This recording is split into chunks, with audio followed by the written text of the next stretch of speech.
Biden tries for a reset after a nightmare week in Kabul. In a national address, Biden spoke on Sunday about the security threat posed by the Afghan affiliate of ISIS as U.S. troops seek to keep up the pace of evacuations of Americans and eligible Afghans following the Taliban's takeover. Underscoring the fragile security situation, German military officials said a firefight broke out at the airport's North Gate between Afghan security forces and unknown assailants. One member of the Afghan security forces was killed and 3 were injured.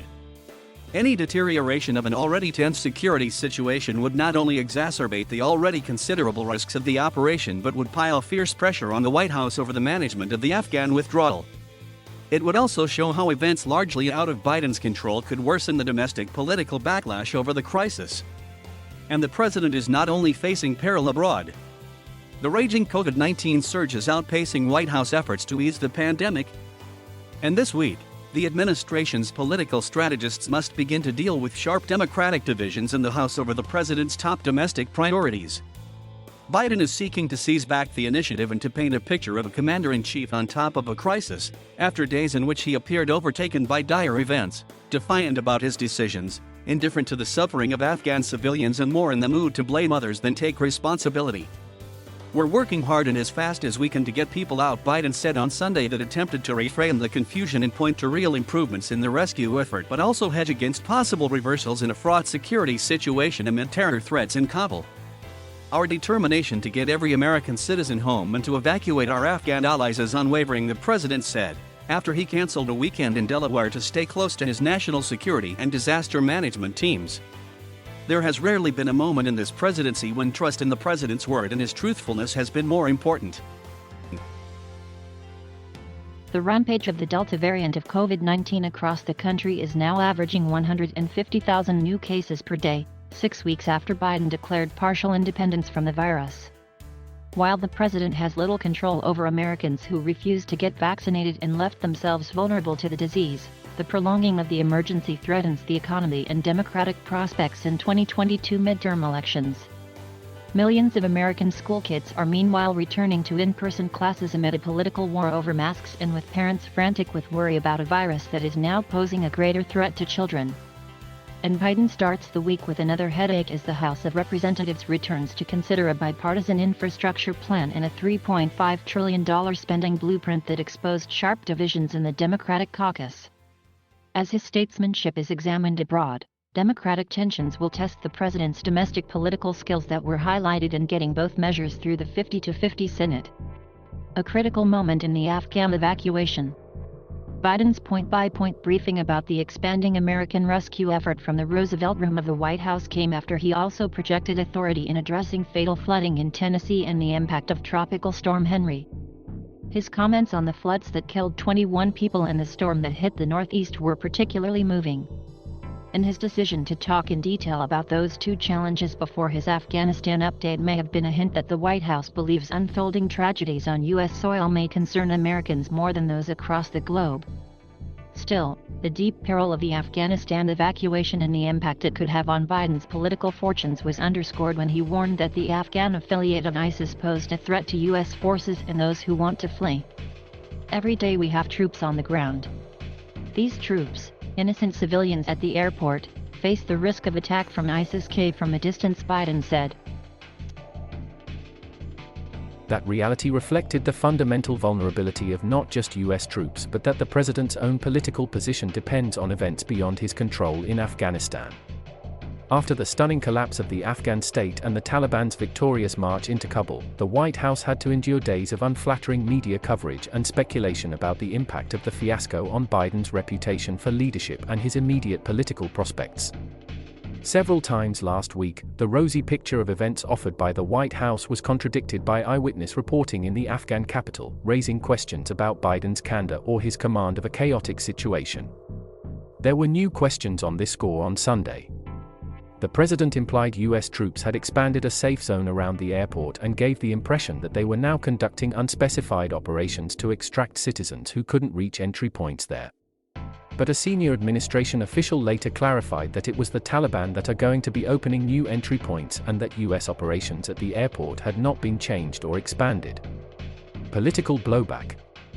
Biden's struggles last week appear to have already caused some political erosion, though also support arguments that his presidency is not completely hostage to events in Afghanistan so far.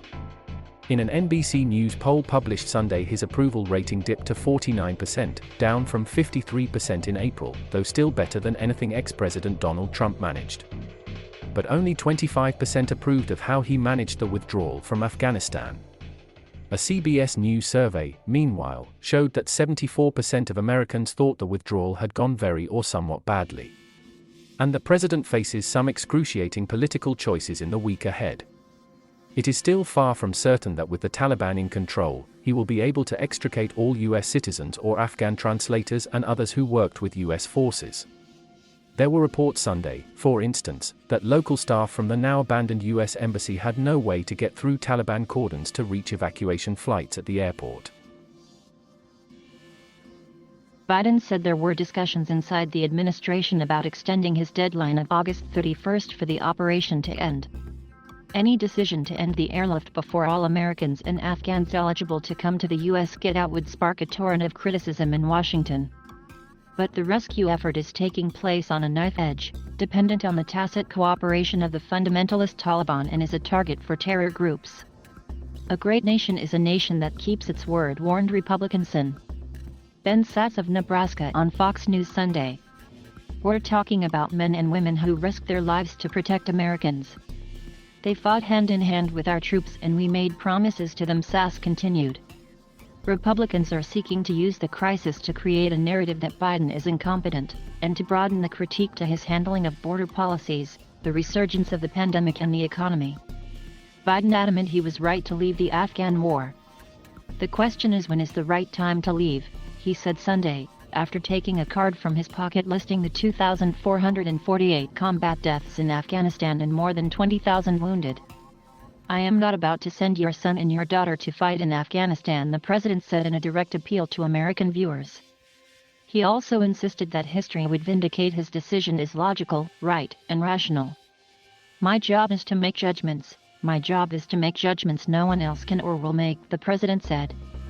Biden and supportive liberal commentators have repeatedly sought to blur the distinction between the chaos of the withdrawal and the decision to leave.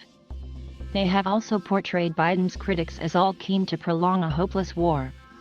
But the most accurate accounts of his leadership failures focused squarely on the administration's failures to predict the fall of Kabul, the collapse of Afghanistan's armed forces, and the lack of preparation and sufficient troop numbers for a massive airlift to rescue Americans and others. Biden has not been held accountable for the strategic decisions of 3 previous presidents that led to defeat in Afghanistan, as some of his backers claim.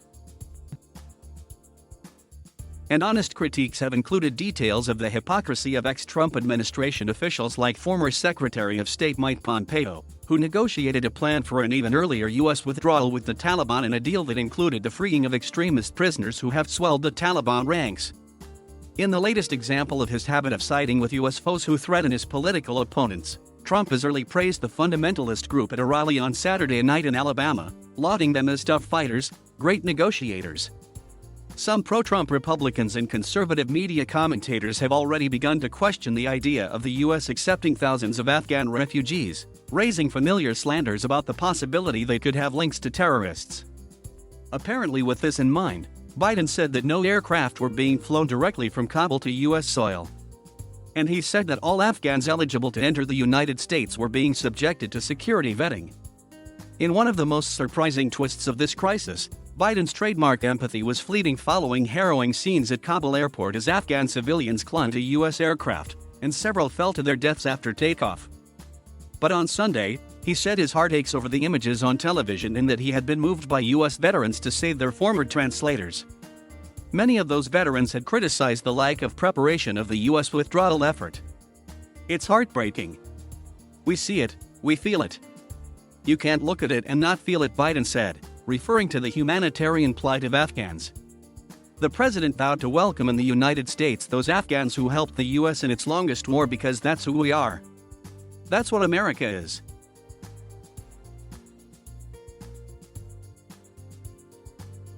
Thank you for watching.